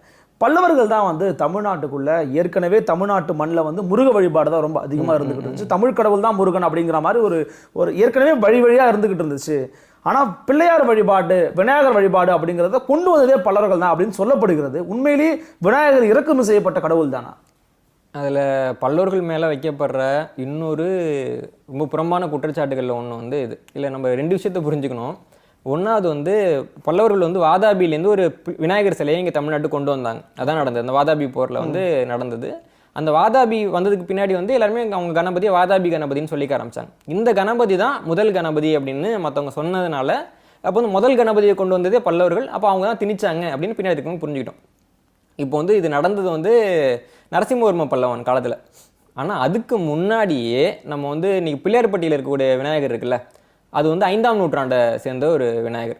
அதுக்கு முன்னாடி 4ஆம் நூற்றாண்டிலே வந்து ஆலகிராமம்ங்கிற ஊரில் வந்து இன்னொரு முந்து தமிழ் வட்டெழுத்துடன் கூடிய ஒரு விநாயகரை நம்ம இப்போ சமீபத்தில் கண்டுபிடிச்சிருக்கோம். இந்த கடந்த சில ஆண்டுகளில் வந்து கண்டுபிடிச்சது. இது எல்லாத்துக்கும் மேலே உலகத்தின் மிக பழமையான விநாயகர் சிலை எங்கே கிடச்சிருக்குன்னு பார்க்க போனால் அது வந்து கர்நாடகாவில் தான் கிடச்சிருக்குது. மண் சிலை. அது வந்து 2ஆம் நூற்றாண்டு சிலை அப்படின்னு சொல்கிறாங்க. இப்போ வந்து விநாயகர் சிலை விநாயகர் வழிபாடு எல்லாமே வந்து வட இந்தியாவிலேருந்தோ இல்லை தமிழ் நில பரப்புக்கு வெளியிலேருந்தோ வந்திருக்குன்னா விநாயகர் சம்பந்தப்பட்ட தொன்மங்கள் எல்லாமே தமிழ்நாட்டை சுற்றி மட்டும்தான் கிடைக்குது. எப்படி இது கிடைக்குது? ஒன்றாவது விஷயம். 2வது வந்து சங்க இலக்கியத்தில் விநாயகர் பற்றி நேரடியாக இல்லை, இருந்தாலும் விநாயகரை வழிபடுற முறையை பற்றி இருக்குது. அதாவது ஒரு இறைவனை பற்றி சொல்கிறப்போ ஒரு நல்ல இறைவன் எப்படி கும்பிடலாம் அப்படின்னா நம்ம வந்து ஒரு இலையையும் புல்லையும் வச்சு கும்பிட்டுக்கலாமே அப்படின்னு அவங்க போகிற போக்கில் அவங்க சொல்கிறாங்க. அவங்க வந்து தமிழர்களுடைய வழிபாட்டு முறை அப்படிங்கிறது ஒரு பூவையோ ஒரு இலையையோ வச்சு கும்பிட்றது தான் தமிழர்களுடைய வழிபாட்டு முறை, இயற்கை வழிபாட்டு முறைங்கிறது, யாகம் ஹோமம் எல்லாத்துக்கும் தாண்டி. அப்போ அப்படி நம்ம யாரை இன்னைக்கும் கும்பிட முடியும்? சங்ககால வழிபாட்டு முறையில் இன்னைக்கும் வழிபடக்கூடிய கடவுளாக யார் இருக்க போறா அப்படின்னு பார்க்க போனால் அங்கே விநாயகர் தான் இருக்கார். அதனால சங்க காலத்தினுடைய தொடர்ச்சி வழிபாட்டு முறையில் இருக்கிற ஒரே கடவுள் அப்படின்னும் நம்ம விநாயகர் சொல்லலாம். அவர் வந்து வெளிநிலத்து கடவுள் அப்படின்னு சொல்றது வந்து இன்னொரு தர்ம சங்கடமானதா இருக்கு. இப்போ ஆசீவகம் மதத்தை பின்பற்றக்கூடியவர்கள் வந்து தொடர்ந்து பேசிக்கிட்டு இருக்காங்க, பிள்ளையார் வேற விநாயகர் வேறங்க, ஆரியர்கள் வந்து குழப்பிட்டாங்க அப்படிங்கிறாங்க. அதற்கு பலர்கள் துணை போனார்களா? இல்லைங்க, இந்த சிக்கலே வந்து உங்களுக்கு பல்லவர் காலத்தில் கிடையாது. அதாவது இன்னும் சொல்ல போனால் 6ஆம் நூற்றாண்டுக்கு முன்னாடி சைவ மதத்துக்கும் விநாயகருக்குமே பெருசாக தொடர்பு கிடையாது. நீங்கள் வந்து நாயன்மார்கள் ஆழ்வார்கள்லாம் பாடுறப்ப பார்க்க போனீங்க அப்படின்னா விநாயகர் வந்து அவங்க ஏற்றுக்கிறதா வேணாமான்னு ஒரு குழப்பத்திலே இருந்திருக்கிறாங்க. புரியுதுங்களா? அப்போதான் வந்து ஏன்னா 6ஆம் நூற்றாண்டுக்கு பின்னாடி தான் வந்து இதுக்குள்ளேயே அவங்க வந்து இந்த வைதிக சமயங்களான சைவம் வைணவத்துக்குள்ளேயே வர்றாங்க. அதற்கு முன்னாடி விநாயகருங்கிறது ஆசீவகத்தினுடைய ஒரு குறியீடு தான். இப்போ ஆசீவகம்ங்கிற அந்த மதத்தை பார்க்க போனீங்கன்னா அதை வளர்த்து எடுத்தவர்கள் யாருன்னா வணிக சமூகத்தை சேர்ந்தவங்க தான் வளர்த்து எடுத்தாங்க. இன்னும் குறிப்பாக சொல்ல போனோம்னா செட்டியார் அந்த சமூகத்தை சேர்ந்தவங்க. அது செட்டியாருங்கிறது இன்னைக்கு ஜாதியாக மாறிடுச்சு. சங்க காலத்தில் வந்து வணிக குழுக்கு தான் செட்டியார்னு பேர், செல்வந்தர்களால் ஆன ஒரு குழுக்கு தான் செட்டியார்னு பேர். அப்போ அவங்க வந்து என்ன சொன்னாங்கன்னா ஒரு வளமான மனுஷன் எப்படி இருக்கணும் அப்படின்னா, அப்போ வந்து ரொம்ப பஞ்சமாக இருக்கும், மக்கள்லாம் ரொம்ப ஒல்லியாக தான் இருப்பாங்க. அப்போ வளமான மனிதன்கிறப்போ நல்லா தொந்தியும் தொப்பையுமா இருக்கிற ஒரு மனுஷன் வந்து வளமான மனிதன். அவனுக்கு வந்து ஞானம் வந்து ஒரு யானைக்கு இருக்கிற மாதிரி ஞானம் இருக்கணும் அப்படின்னு சொல்கிறப்போ யானை தலையும் தொந்தியும் தொப்பையுமா இருக்கிற ஒரு மனுஷனையும் வந்து அவங்க அதுக்கு குறியீடாக உருவாக்கினாங்க. அதுக்கு இன்னும் வணிக சமூகம் தான் உருவாக்கணும், அவங்க தான் உருவாக்கினாங்க. இன்னும் சொல்ல போனால் தமிழ்நாட்டில் வந்து இப்பயும் தொந்தியும் தொப்பையுமா இருக்க பொம்மைக்கு செட்டியார் பொம்மைன்னு பேர். இங்கே செட்டியார் பொம்மையில் தலையை தூக்கிட்டு யானை தலையை வச்சிங்கன்னா அதான் விநாயகர். உங்களுக்கு புரியுதுங்களா? அப்போ வந்து இந்த ஆசீவக கோட்பாட்டினுடைய ஒரு வடிவம் இருக்குல்ல. இப்போ நம்ம சில விஷயத்த சொல்கிறப்போ இன்னொரு நபருக்கு புரியலை அப்படின்னா நம்ம அது குறியீடுகள் மூலமாக நம்ம விளக்கத்துக்கு முயற்சி பண்ணுவோம் இல்லைங்களா? இன்றைக்கி வந்து இப்போ இந்திய அரசாங்கத்தினுடைய குறியீடாக என்ன இருக்குது அப்படின்னு பார்க்க போனீங்கன்னா சிங்கம் இருக்குது, நம்ம எல்லாருக்குமே தெரியும். கீழே அந்த சிங்கத்துக்கு கீழே வந்து ஒரு எருதும் ஒரு குதிரையும் இருக்கும், ஏன்னா அது உழைப்பு சம்மந்தப்பட்ட குறியீடுன்ட்டு. அப்போ வந்து அசோக ஸ்தூபி அப்படிங்கிறது ஒரு சின்னம், அது வந்து தத்துவத்தை சொல்லுது இல்லைங்களா? அதே மாதிரி ஆசீவகத்தினுடைய அந்த தத்துவத்தினுடைய விளக்கம் தான் வந்து விநாயகருங்கிறவர். அந்த விநாயகர் வழிபாட்டுக்கு மக்கள் கிட்டக்க செல்வாக்கு ரொம்ப அதிகமாக இருக்குது. அப்படி இருக்கிறப்போ ஆசீவகத்தை இவங்களால வெளியேற்ற முடியலன்றப்போ விநாயகரை வந்து இந்த வைதிக சமயங்கள் வந்து உள்வாங்குறாங்க. ஓகே, உள்வாங்கியும் கூட அவங்களால முழுசாக உள்வாங்க முடியாத ஒரு விஷயம் என்னன்னா, ஆசீவகத்தை சமயத்தை சேர்ந்த ஐயனார் பார்க்க போனீங்கன்னா வெட்ட வழியில் தான் இருப்பாங்க. ஏன்னா ஆசீவகங்கிறது வெட்ட வழி சமயம். நீங்கள் இந்து சமயத்தில் இன்னைக்கு சொல்லக்கூடிய இந்த சைவத்திலேயோ வைணவத்திலேயோ விநாயகர் தவிர வெட்ட வழியில் இருக்கிற இன்னொரு கடவுள் எனக்கு காட்ட சொல்லுங்க பார்ப்போம். விநாயகர் வேற எந்த கடவுளுமே வேற எந்த கடவுளுமே வெட்ட வழியிலே இருக்க மாட்டாங்க. விநாயகர் மட்டும் நீங்கள் வெட்ட வழியில் வைக்கிறீங்கன்னா அவங்க வைக்கல, விநாயகர் வெட்ட வழியில் தான் இருந்தார். இவங்க வெட்ட வழியில் இருந்த விநாயகரை ஏற்றுக்கிட்டாங்க. புரியுதுங்களா? ஆக இவங்க வந்து இந்த மதத்துக்குள்ளே கொண்டு வரப்பட்ட ஒரு கடவுளாக தான் நான் விநாயகரை பார்க்குறேன். இன்னும் சொல்ல போனால் மனு தர்ம சாஸ்திரத்திலேயே கூட விநாயகர் வழிபாடுங்கிறது போற்றப்படலை. விநாயகர் வழிபாட்டை மேற்கொள்ளக்கூடியவர்கள் வந்து தவறான வழிபாட்டை மேற்கொள்கிறாங்க அப்படின்னு சொல்லக்கூடிய பல குறிப்புகள் வந்து ஆரியர்கள் கிட்டக்கே கூட இருக்குது. அதுவும் விநாயகர் வழிபாடு போய் இந்த மாதிரி ஒரு வழிபாட்டை மேற்கொள்கிறாங்களே அப்படின்னு சொல்லக்கூடிய குறிப்புகள் கூட அவங்க கிட்ட இடைக்காலத்தில் பார்க்குறோம். பின்னாடி இந்த 18ஆம் நூற்றாண்டுக்கு பின்னாடி தான் இந்து சமயம் வந்து விநாயகரை தலைமையில் தூக்கி வச்சுக்க ஆரம்பிச்சது. அதற்கு முன்னாடி வந்து விநாயகர் வழிபாட்டுக்கு மக்கள்கிட்ட செல்வாக்கு இருந்தது, அதை அவர்கள் ஏற்றுக்கொண்டார்கள் அப்படின்னு தான் பார்க்கணும். ஸோ இப்போ பல்லவர்களால் வந்து கணபதி வழிபாடுங்கிறது இங்கே புகுத்தப்படலை, இயல்பாக இருந்துக்கிட்டு இருந்த ஒன்று தான் சொல்ல வரீங்க. அதாவது ரொம்ப தெளிவாக சொல்லணும் அப்படின்னா விநாயகர் வழிபாடு என்பது தமிழகத்திலிருந்து இந்தியா முழுக்க கிடைத்த ஒரு வழிபாடு. நம்ம வந்து வட இந்தியாவிலேருந்து தமிழ்நாட்டுக்கு வந்த வழிபாடுன்னு தவறுதலாக சொல்லிக்கிட்டு இருக்கோம். அந்த கருத்துருவாக்கம் முதல்ல தப்பு. பல்லவர்களும் தமிழ்நாட்டை சேர்ந்தவங்க தான், விநாயகரும் தமிழ்நாட்டை சேர்ந்தவர் தான். பிள்ளையார் அப்படிங்கிறது அவருடைய ஆதி பெயராக இருந்தது. இதில் இந்த கணபதி விநாயகருங்கிறது வந்து இப்போ நிறைய பேர் என்ன சொல்கிறாங்கன்னா வேதத்தில் வந்து கணபதின்னு வந்துருக்குது, அதனால் வந்து அவர் வந்து வேதகால கடவுள் அப்படின்றாங்க. வேதத்தில் கணபதின்னு வந்திருக்கு, ஆனால் கணபதிங்கிற சொல் வந்து கடவுளை குறிக்கல. விநாயகருங்கிற சொல் வேதத்திலே கிடையவே கிடையாது. அப்போது வேத காலம் எழுதப்பட்ட அந்த காலத்தில் பார்த்தீங்கன்னா மக்கள் வந்து குழுவாக இணைஞ்சு போவாங்க. அந்த குழுவை வந்து பாதுகாக்கிறவங்களுக்கு கணபதி அப்படின்னு பேர், அந்த கணத்தை பாதுகாக்கிறவங்க. ஓகே, அந்த குழுவை மேலாண்மை செஞ்சவங்களோட பேர் தான் கணபதி. அவர் வந்து கடவுளே கிடையாது. அதே மாதிரி சிவனுடைய மகன் அப்படின்னு கணபதியை குறிச்சோ இல்லை பார்வதியோட மகன் அப்படின்னு சொல்லினோ இல்லை வந்து கணபதி தான் முழுமுதற் கடவுள் அப்படின்னு வேதத்தில் எந்த குறிப்புமே கிடையாது. வேதத்தில் அவங்க கிட்டக்க அந்த பேர் மட்டும் இருந்தது, கணபதின்ற ஒரு பேர் மட்டும் இருந்தது. அவங்க என்ன பண்ணாங்கன்னா அந்த பேர் உள்ளவர் தான் இவர், அதாவது வந்து மிஸ்டர் காலிங் அது நீங்கள் தான் அப்படின்னு சொல்லிட்டாங்க. ரொம்ப எளிமையாக சொல்லணும்னா அதற்கும் இவருக்குமான தொடர்பு என்னங்கிறத அவங்க விளக்கணும்ல. இப்போயும் வந்து கணபதிக்கு சூத்திரம்லாம் சொல்கிறாங்க, இந்த சூத்திரம்லாம் இருக்குங்க வேதத்துலன்ட்டு. அந்த சூத்திரத்தை எடுத்து பார்த்தீங்கன்னாலே இல்லை பாதி சூத்திரத்துக்கு மேலே அக்னி பகவானுக்கு இருக்கிற சூத்திரங்கள். ஓகே, அக்னி பகவானிடத்துல இருக்கிற அதே சூத்திரத்தை தூக்கிட்டு வந்து கணபதிக்கு வைக்கிறாங்க. ஏன்னா கணபதிக்குன்னு இவங்க தனியா கிட்ட சூத்திரங்கள் எதுவும் இல்ல அவங்க கிட்டக்க. அப்புறம் எப்படி கணபதி வந்து வேதகால கடவுள் அப்படின்னு சொல்றாங்கன்னு தெரியல. அது வந்து ஒரு பொய். ஸோ மன்னமன்னன் அவர்கள் சொல்றதுல இருந்து தமிழ் கடவுள் முருகன் மட்டும் இல்லை, விநாயகர் அப்படின்னு எடுத்துக்கலாம். தாராளமாக எடுத்துக்கலாம், 100% எடுத்துக்கலாம். ரொம்ப முக்கியமாக நம்ம வந்து பலருடைய இந்த வழிபாட்டை பற்றி பேசியிருந்தோம். என்னுடைய அடுத்த கட்ட கேள்வி அப்படிங்கிறது சிற்பக்கலைகள் பற்றி தான், கட்டடக்கலையை பற்றி தான். ஸோ பலருடைய சிற்பக்கலை அப்படிங்கிறத பார்த்து தான் தஞ்சை பெரிய கோயிலையே சோழர்கள் கட்டினாங்க அப்படிங்கிற ஒரு வாதம் வந்து முன்வைக்கப்படுகிறது. உண்மையிலேயே அந்த அளவிற்கு அவர்களை பார்த்து தான் கட்டினாங்களா சோழர்கள்? அவ்வளவு திறமானவங்களா இருந்தாங்களா? நான் உங்களுக்கு ரொம்ப எளிமையாக சொல்லணும் அப்படின்னா, தஞ்சாவூர் பெரிய கோயிலுக்கு முன்னாடி அதே மாடலில் இருக்கிற இன்னொரு கோயில் வந்து காஞ்சி கைலாசநாதர் கோயில். கைலாசநாதர் கோயிலுக்கு முன்னாடி அதே மாடலில் இருக்கிறது வந்து மாமல்லபுரத்தில் இருக்கிற தர்மராசன் தேர். தர்மராசன் தேருனுடைய ஒரு விரிவாக்கப்பட்ட ஒரு வடிவம் தான் கைலாசநாதர் கோயில். கைலாசநாதர் கோயிலுடைய ஒரு வடிவாக்கப்பட்ட ஒரு வடிவம் தான் வந்து தஞ்சாவூர் பெரிய கோயில். புரியுதுங்களா? அப்போ வந்து இந்த முறைமையே வந்து முதல்ல பலர்கள் தான் ஆரம்பிக்கிறாங்க. தமிழ்நாட்டில் சங்க காலத்தை சேர்ந்த எந்த கோயிலுமே நமக்கு இன்னைக்கு கிடைக்கல அப்படின்னா காரணம் வந்து அப்போ வந்து சுதை கோயில்கள் தான். அது சிமெண்ட் மாதிரியான ஒரு விஷயங்கள் வச்சு தான் அப்போ அவங்க உருவாக்குனாங்க. மரத்தினால தான் அவங்க நிறையா உருவாக்கியிருந்தாங்க. முதல்ல மரத்துக்கு மாற்றாக கல்லை கொண்டு கோயில் கட்டினவன் யாருன்னு பார்க்க போனால் மகேந்திரவர்மன் பல்லவன். அதனால அவனுக்கு விசித்திர சித்தன்னு பேர் வச்சாங்க. ஏன்னா காலத்தால் அழியக்கூடிய ஒரு கோயிலை அழியாத கோயிலாக அவர் படைச்சார். அதனால அவருக்கு விசித்திர சித்தன்னு பேர் வச்சு மண்டபப்பட்டு அப்படிங்கிற ஒரு இடத்துல மகேந்திரவர்மன் பல்லவன் கட்டினதான் முதல் கற்கோயில் தமிழக வரலாறுல. ஓகே. மகேந்திரவர்ம பல்லவனை பார்த்துட்டு தான் பின்னாடி சோழர்கள் வந்து நம்மளும் நம்முடைய கோயில்களை வந்து கற்கோயில்களாக மாற்றணும் அப்படின்னு முடிவு பண்ணுறாங்க. பல்லவர் காலத்தில் ஆரம்பித்து 13ஆம் நூற்றாண்டு வரைக்கும் கூட பல்லவருடைய கட்டடக்கலை பாணி அப்படிங்கிறது வந்து மாறாத கலைப்பாணியாக இருந்தது. அந்த அடிப்படை, அந்த அளவு, அதை வச்சு தான் வந்து சோழர்கள் வந்து அவங்களுடைய கட்டுமானங்களை ஆரம்பித்தாங்க. அதனால் இன்றைக்கி தமிழ்நாட்டினுடைய அடையாளம்னு நம்ம கற்கோயில்களை சொல்கிறோம் அப்படின்னா பல்லவர்கள்னு ஒருத்தவங்க இல்லாட்டி கற்கோயில்னு ஒன்று கிடையாது. அப்போ சோழர்களே கட்டிருக்க மாட்டாங்கன்றீங்க பல்லவர்கள் இல்லை அப்படின்னா? கட்ட வாய்ப்பே இல்லைங்க. ஏன்னா வந்து அந்த கல்ச்சரையே வந்து முதல்ல பல்லவர்கள் தான் அறிமுகப்படுத்துறாங்க. அதாவது காலத்தால் அழியாத கற்கோயில் அப்படிங்கிற அந்த ஐடியாவே பல்லவர்களுடைய தான். அங்கோர்வாட்டில் ஒரு கோயில் இருக்கு, அதை கட்டினதே கூட பல்லவர்கள் தான், சூரிய வர்ம பல்லவன் அப்படின்னு சொல்லப்படுகிறது. ஒரு சில பேர் அதை எழுதாவும் பேசவும் ஆரம்பிக்கிறாங்க. உண்மையா அதுதான் உண்மையா? அது நம்ம இப்போ பல்லவர்கள் இருக்காங்க, பல்லவருடைய கட்டுமான கலையை வந்து இங்கே சோழர்கள் பின்பற்றுறாங்க இல்லைங்களா? ஆமாம். அதே மாதிரி பல்லவர்களுக்கும் அங்கோர்வாட்டுக்கும் ஒரு தொடர்பு இருக்குது. இப்போ அங்கோர்வாட்டில் வந்து 3 பெரிய வம்சங்கள் வந்து ஆட்சி பண்ணாங்க. ஓகே. முதல் பெரிய வம்சம் வந்து ஃபூனன்கிற ஒரு வம்சம். அதாவது நமக்கு சங்க காலத்தில் ஆரம்பிக்கிற மாதிரி அவங்களுக்கு சங்க காலத்துக்கு நிகரான காலத்தில் ஃபூனன்கிற வம்சம் ஆரம்பிக்குது. அந்த ஃபூனன்கிற வம்சம் முடிகிறப்போ சென்லா அப்படிங்கிற ஒரு வம்சம் வருது. சென்லாங்கிற ஒரு வம்சம் முடிகிறப்ப கெமருங்கிற ஒரு வம்சம் வருது. இந்த கெமர் வம்சத்தை சேர்ந்த அந்த அரசர்கள் தான் அங்கோர்வாட்டில் அந்த கோயிலை கட்டுறாங்க. அவங்க தான் கட்டுறாங்க. ஆனால் அந்த அங்கோர்வாட் கோயிலினுடைய சில சிற்ப அமைப்புகள் வந்து அப்போ சம காலத்தில் சோழர்கள் பயன்படுத்தின அதே சிற்ப அமைப்போட ஒத்து போகுது. உதாரணமாக வந்து மகர தோரணம் அப்படின்னு சொல்லுவாங்க. மகர தோரணம்ங்கிறது வந்து ஒரு ஜாமெட்ரிக்கல் டிசைன். அந்த மகர தோரணத்தை வந்து ஒரே மாதிரி 2 பேரும் ஒரு ஜாமெட்ரிக்கல் டிசைனை யோசிக்க முடியாது. புரியுதுங்களா? அது ஒருத்தவன் எனக்கு சட்டம் வேணும்னு யோசிக்கலாம், இன்னொருத்தவனும் சட்டம் வேணும்னு யோசிக்கலாம். ஆனால் ஒருத்தன் வந்து எனக்கு இந்த கலரில் இப்படி கோடு போட்ட ஒரு சட்டைன்னு யோசிக்கிறான்னா அதே மாதிரி இன்னொரு சட்டை இன்னொருத்தனால யோசிக்க முடியாது. மொத்தம் 2மே வந்து பின் பாயிண்ட் பண்ணி ஒரே ஜாமெட்ரிக்கல் ஸ்ட்ரக்சர் தான் அந்த மகர தோரணம்ங்கிறது. அதை வந்து இங்கே சோழர்கள் எப்படி வச்சிருக்காங்களோ அதே மாதிரி தான் வந்து அங்கே வச்சிருக்காங்க. இது ஒரு எக்ஸாம்பிள் சொன்னேன். இந்த மாதிரி நிறைய விஷயங்களில் வந்து சோழர்கள் அந்த காலகட்டத்தில் எப்படி சிற்பத்தை பயன்படுத்தினாங்களோ அதே மாதிரி தான் அங்கோர்வாட்டில் அவங்க பண்ணியிருக்கிறாங்க. சோழர்கள் தான் அது. ஆமாம், சோழர்களுடைய தலைமை சிற்பிகள் வந்து அங்கே போகாமல் அது நடந்திருக்கிறதுக்கு வாய்ப்பே கிடையாது. அப்போ பல்லவர்கள் கட்டியது தான் அங்கோர்வாட் அப்படின்னு சொல்றதே கூட ஒரு மித்துன்னு சொல்ல வரீங்க, தவறான செய்தி சொல்ல. அதில் என்னன்னா பல்லவர்கள் கட்டினது தான். ஆனால் வந்து தமிழ்நாட்டில் இருக்கு எனக்கு. தமிழ்நாட்டிலிருந்து போனவங்க தான் சோழர்கள். ஓகே. அங்கே இருந்தவங்க பல்லவர்கள். புரியுதுங்களா?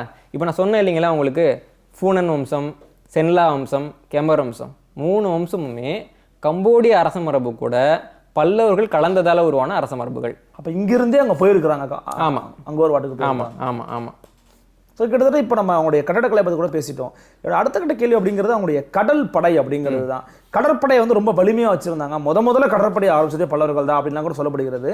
அவர்களை பார்த்து தான் சோழர்களுமே ரொம்ப வலிமையாக கட்டமைச்சாங்க அப்படின்னு சொல்கிறாங்க. அவங்களுடைய கடற்படை வலிமை அப்படிங்கிறது எப்படிப்பட்டதாக இருந்துச்சு? அது இப்போது நம்ம சங்க காலத்தில் வந்து நம்மக்கிட்ட கப்பல்லாம் இருந்தது, அதில் வந்து மாற்று கருத்துமே கிடையாது. ஆனால் அந்த கப்பல்கள் வந்து வணிகத்துக்காக பயன்படுத்திட்டு இருந்தாங்க. ஆனால் போருக்கு கப்பலை பயன்படுத்துறது அப்படிங்கிறது வந்து பல்லவர்கள் தான் யோசித்து ஒரு பெரிய கடற்படையை உருவாக்குனாங்க. அவங்களுடைய கடற்படையை பற்றி கிடைக்கிற ஒரே ஒரு குறிப்பே அவங்க எவ்வளோ பெரிய விஷயத்த பண்ணாங்க அப்படின்னு நமக்கு நிரூபிக்க போதுமானதாக இருக்குது. என்னென்னா பல்லவர்களுடைய யானைப்படை அப்படிங்கிறது அவங்க கடற்படையோட ஒரு பகுதி. பல்லவரோட யானைப்படைங்கிறது கடற்படையோட ஒரு பகுதியாக தான் இருந்திருக்கு. அப்போ வந்து யானையை அவங்க கப்பலில் ஏற்றிட்டு போயிருக்காங்க. யானைப்படையை தூக்கி கப்பல் கடைக்கு கிட்ட கொடுக்க வேண்டிய எந்த அவசியமே அவங்களுக்கு நேரத்துக்கு வாய்ப்பே கிடையாது. அப்போ அவ்வளவு உறுதியான கப்பல்களே அவங்களுக்கு கட்ட தெரிந்திருந்தது. யானைகளை போரில் பயன்படுத்துறதுன்றது ரொம்ப பெரிய விஷயம். ஏன்னா நீங்கள் இப்போ என்ன மற்ற நாடுகளில் பார்த்தீங்கன்னா இவ்வளோ யானைகளோ இல்லை யானைகளை போருக்கு பயன்படுத்துகிற முறையுமே இருக்காது. யானைப்படை வந்துச்சுன்னா சரணடைஞ்சு தான் ஆகணும். அது வந்து இப்போ எப்படி இருக்குன்னா உங்களுக்கு ஒரு பீரங்கியோ இல்லை ஒரு அணு ஆயுதத்தையோ வந்து நம்ம தூக்கிட்டு போகிற மாதிரி அவங்க வந்து யானையை கூட்டு போய் அது வந்து ஷோகேஸ் வார்னு சொல்லுவாங்க. ஒரு போரை வந்து போனோடனே ஜெயிச்சிடுறது. ஒரு யானைப்படை வருது அப்படின்னாலே அதை எதிர்த்து நிற்கிறது ரொம்ப கடினமாக இருக்கும். அப்போது அதுக்கான ஒரு விலையாக வந்து அவங்க அந்த கப்பல் படை வந்து விரிவாக்குனாங்க அப்படின்னு தான் நம்ம பார்க்க முடியுது. பின்னாடி ராஜராஜ சோழனாக இருக்கட்டும், ராஜேந்திர சோழனாக இருக்கட்டும், அவங்க வந்து அவங்க படைகளை வந்து வலிமைப்படுத்துறாங்க, கப்பல் படைக்கு முக்கியத்துவம் தர்றாங்க அப்படின்னா அது வந்து பல்லவர்களுடைய தொடர்ச்சி அப்படின்னு தான் நான் பார்க்குறேன். அப்போ அவர்களை பார்த்தா அதுக்கே ஒரு அதிக முக்கியத்துவம் கொடுத்துருப்பாங்க. கண்டிப்பாக. ரொம்ப முக்கியமாக வெளிப்படையாக அவங்க மேலே ஒரு விமர்சனம் இருக்குது. ஆரியர்களை வந்து வலிமைப்படுத்தியவர்கள் வந்து பல்லவர்கள் தான், அவங்களுக்கு நிறைய முக்கியத்துவம் கொடுக்குறாங்க, நிலங்களை தானமாக வழங்கினது, இது மாதிரி பல விஷயங்களை வந்து அவங்க மேலே சொல்கிறாங்க. அதில் உங்களுடைய பார்வை என்ன? அதாவது ஒரு அரேபிய நீதியியலாளர் அவர் வந்து ஒரு நீதி எப்படி வழங்குறதுன்றதை பற்றி அவர் வந்து ஒரு சூத்திரம் சொல்லியிருப்பார். அவர் என்ன சொல்லுவார்னா, இப்போ வந்து என்னை பார்க்குறதுக்கு வந்து ஒருத்தன் வர்றான், வந்து என்கிட்ட ஒரு வழக்கு தொடுக்கிறான். என்னென்னா, இங்கே பாருங்கள், எனக்கு இங்கே ஒரு கண் இல்லை, இந்த கண்ணை பிடுங்கினவர் அவர் தான், அதனால் அவர் பற்றி எனக்கு தீர்ப்பு கொடுங்க அப்படின்னு அந்த பாதிக்கப்பட்டவர் வந்து கேட்டால் கூட அவர் யார் மேலே குறை சொல்கிறாரோ அவனும் வந்து அவன் தரப்பு நியாயத்தை சொல்கிற வரைக்கும் நான் தீர்ப்பு சொல்ல மாட்டேன். ஏன்னா இவனால் பாதிக்கப்பட்டவனுக்கு ஒருவேளை 2 கண்ணும் போயிருக்கலாம் அப்படின்னு அவர் சொன்னார். ஒரு மனிதரை பற்றியோ ஒரு நபரை பற்றியோ ஒரு கலாச்சாரத்தை பற்றியோ நம்ம தீர்ப்பு எழுதுறதுக்கு முன்னாடி அவங்க தரப்பில் என்ன நியாயம் இருக்குது அப்படிங்கிறத நம்ம பார்க்கணும். பல்லவர்கள் வந்து ஆரியர்களுக்கு முக்கியத்துவம் கொடுத்தாங்களா? ஆமாம் கொடுத்தாங்க. நிலங்களை தானமாக கொடுத்தாங்களா? ஆமாம் கொடுத்தாங்க. இன்னும் சொல்ல போனால் பிராமணர்களுடைய கோத்திரங்கள் தங்கள் கோத்திரங்களாக ஒரு சொல்லிக் கொண்டார்கள்ங்கிறப்பே அவங்க வந்து பிராமணர்களுக்கு எவ்வளோ முக்கியத்துவம் கொடுத்தாங்கிறது வெளிப்படையாக தான் தெரியுது. பண்ணாங்க. ஆனால் ஏன் பண்ணாங்க? இந்த கேள்விக்கு நம்ம வரணும் இல்லைங்களா? பண்ணிட்டாங்க, சரி ஏன் பண்ணாங்க? இப்போ வந்து சட்டப்படி இன்னொரு மனிதனை வந்து தாக்குறது, குத்துறது, கொலை பண்ணுறது எல்லாமே தவறு தான். ஆனால் ஒருவேளை அப்படி செஞ்ச நபர் தற்காப்புக்காக தான் பண்ண அப்படின்றத நிரூபிச்சிட்டாருன்னா அவர் வந்து குற்றமற்றவர்னு நம்ம இதே சட்டம் தான் சொல்லுது. அப்போது சூழ்நிலைகள் தான் வந்து செயல் சரியா தவறா அப்படிங்கிறத வந்து முடிவு பண்ணுது.